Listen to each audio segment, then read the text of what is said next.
object to people calling stuff the truth about whatever, when what they mean to say is negative aspects of whatever. Why, as a culture, are we going to put so much importance on something being the truth if we're then going to also say that the truth is always bad? I mean, honesty is a good thing. Why do we have to tie it to negativity? So, I'm not going to call this video the truth about being an exchange student in Japan. I'm going to call this video, before going to Japan, take some good medicine. As in, good medicine is bitter to the taste, but heals well. Only that's too long for a title, so I'm going to just call it something totally different.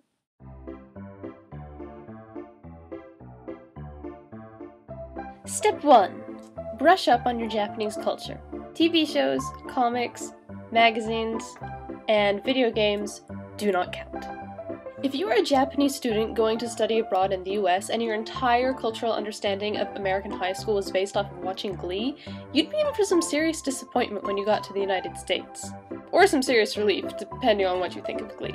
You need to understand that a nation's entertainment industry is designed to entertain the people of that nation. You aren't going to garner a very good understanding of a nation's culture based solely on their entertainment. You can get a deeper understanding of the culture after having a foundational understanding of it if you then watch the entertainment and apply what you know about the culture to the entertainment and see how they work together in harmony. But you're gonna need that basic foundation understanding of the culture itself before the entertainment is going to mean anything beyond, entertainment to you. So, build that foundation and go and brush up on your knowledge about the society as a whole. You're not gonna do it, are you? Okay, fine. I think broad generalizations are really destructive to understanding, so let me just say as a disclaimer that these are my impressions and they are not the rule. People in Japan value a good work ethic and look down on complaining. You will be expected to work hard and not to complain about it. People in Japan actually study for their tests. I know, it's amazing. I was surprised as well. At my school, before and during finals week, kids voluntarily stay after school and they tutor each other on the subjects which they're going to be taking tests on the next day. And I don't even go to one of Japan's top schools or anything. They just do this. People in Japan do not hang out. You know how in the United States you hang out with your friends? You just go to their house and you sit on the couch and you watch TV, maybe play some video games, mostly just sort of lounge about, maybe eating and talking and not really doing much of anything other than hanging out. In Japan, it's all about making a plan and doing something, and most of the time those plans involve spending money. If you want a social life in Japan, be prepared to say goodbye to many of your precious dollars. People in Japan don't really have a concept of downtime. I think it's pretty telling that my first host brother translated the Japanese word for free time, hima, as boring time or boredom. You aren't really expected to set aside time for yourself as far as I can tell. You're supposed to have your studying time and your hanging out with people time, or, making plans and doing stuff with people time, and that's supposed to pretty much take up everything. Japan is a group-based society. You get involved or you get lonely. Think of it like you're joining a team. Your class is one team, and it's a part of the school, which is another team, and that school is a part of the whole community, which is another team, and the community is a part of the nation of Japan, which is one big, giant nation team of people working together. It's not that people are against individuality, they're against selfishness. If you're on a team, then the team will support you and everyone on the team is your friend. If you're off the team, then you're on your own. One last aspect of culture. The word isshokenmei. This means with utmost effort or with all of your might. In Japan, if you're gonna do something, you're gonna do it isshokenmei. In my gym class, my classmates and I had to learn to dance and perform it for our teacher as a final exam. Everyone felt silly doing it, but we still stayed after school to practice it until we could do it perfectly. In America, there's this weird concept that if you're too interested in something, if you're too committed to doing something, then you're like a nerd and you need to get a real life. That's not the attitude in Japan. In Japan, the things you do are your real life. It's okay to have interests and actually be interested in them. People do things dedicatedly. Moving along. Step 2. Brush up on your own culture.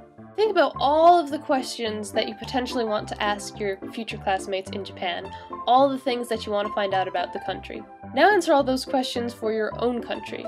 And if you don't know the answer, you should probably go and figure it out now. Also, there's some questions which I can practically guarantee you will be asked at least once. They include, why are you interested in Japan? What made you want to come to Japan in particular? How many seasons are there in your nation? Do you leave your shoes on when you enter your house? What's your blood type? What surprised you the most since you came to Japan? And so on. Step 3. Figure out completely honestly why you want to come to Japan, and more importantly, what you want to accomplish once you get to Japan. I've always wanted to go to Japan. I love the movies and the music and the fashion and the food, and I really want to go to Japan. If this sounds like you, maybe consider going to Japan on vacation. Studying abroad and vacationing abroad are two very, very different things. Studying abroad is kind of like normal everyday life, but in some different place. You aren't in the country to party and tour and have fun. You're there to learn, or at least that should be a very big part of why you're there. You're also there to experience the culture, but saying that is pretty vague. If your idea of experiencing the culture basically boils down to living my favorite TV show, then you're going to be very disappointed when you come to Japan. Experiencing a culture is a lot subtler than you might imagine. It's not all tea ceremonies and shrine visits and cherry blossom viewing. In fact, that's sort of just all a side activity to your everyday life. Your everyday, totally normal interactions with the people around you, and with the scenery around you. It's the mood, the atmosphere, the way that people deal with each other, the way that people make friends, the way that people live their everyday life, which really makes up the culture, and experiencing it means experiencing the same experience as those people who are around you. Most of those iconic Japanese culture things can be experienced as a tourist. You don't really have to do a study abroad if those are all the things that you're actually interested in doing. As an exchange student, you're experiencing the lifestyle. If you find everyday life boring in your own country, keep in mind that you might find it just as boring in Japan. If you want to be an exchange student to improve your Japanese, make friends with people in Japan, and experience everyday life in Japan, then I would say you're on the right track. Step 4. Brush up on pop culture, yours and theirs. It's good to know your own pop culture because that way, if any of it is popular in Japan, you have a conversation starter. If you're American, chances are people will talk to you about some aspect of your pop culture. It's okay to fake it and pretend you like it even if you don't. No one will force you to have an in-depth discussion about Justin Bieber. But it might help to know who he is and not to bite a girl's head off if she tells you that she loves America, especially Justin Bieber. It's kind of like an American saying that they love Japan, especially Naruto. Besides, once that conversation has been started, you can shift to talking about their pop culture. It's okay if you don't know it too well, because you can always just ask them to tell you about it. You should try to be accurate in what you know, though. For starters, right now, the most popular manga in Japan is One Piece. The most popular anime in Japan is One Piece. The most popular Japanese boy band is Arashi. And the most popular Japanese girl band is AKB48. The most popular Korean boy band is... well, was Toho Shinki, but now that they've broken up, it might be Big Bang or SHINee or, you know, one of those guys. The most popular Korean girl band is Kara, although they might be breaking up too? I don't even know. SNSD is also pretty popular. Korean music as a whole is at the peak of its popularity right now, so if you know any Korean music or if you say you like Korea, you'll probably have something to talk about with people. Disclaimer! This is all from my personal experience. I did not look up statistics on any of this stuff. So, to review. Brush up on Japanese culture.